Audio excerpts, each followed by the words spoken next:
இயேசுவே, உமது அழகான கரங்கள் அழுக்கான என்னை தொட்டது.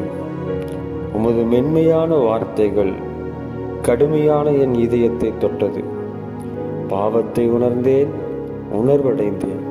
உம் பிள்ளையாக வாழ விரும்புகிறேன். இயேசுவே, உதவி செய்யும். குஷ்டரோகி இயேசுவிடம் வந்து கெஞ்சுகிறான், ஆண்டவரே, உமக்கு சுத்தமானால் என்னை சுத்தமாக்கும் என்று. ஆண்டவராகிய இயேசு கிறிஸ்து அவன் மீது மனதுருகி, எனக்கு சித்தம் உண்டு, நீ சுத்தமாக என்று சொல்லி அவனை தொட்டு சுகமாக்கினார்.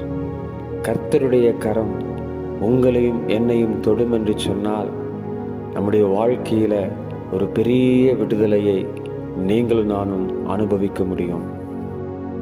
இயேசு கிறிஸ்துவின் பார்வை ஒரு மனிதன் மீது படும் பொழுது அந்த மனிதனுடைய உள்ளான இருதயத்தில் ஒரு பெரிய மாற்றம் உருவாகிறது.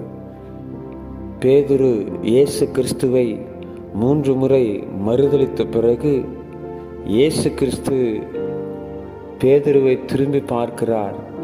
அப்பொழுது அவனுடைய இருதயம் தான் செய்த தவறை உணர்ந்தது. அழுகிறான், நான் தவறு செய்து விட்டேன் என்று சொல்லி. அன்பான தேவ பிள்ளையே, கர்த்தருடைய கண்கள் உங்களையும் என்னையும் பார்த்து கொண்டிருக்கிறது. ஆகவே நாம் செய்கிற பாவங்களை குறித்து உணர்வடைவோம். ஆண்டவர் பக்கமாய் நம்முடைய இருதயத்தை திருப்புவோம். கர்த்தர் நம்மை மாற்றுவதற்கு வல்லமை உள்ளவர்.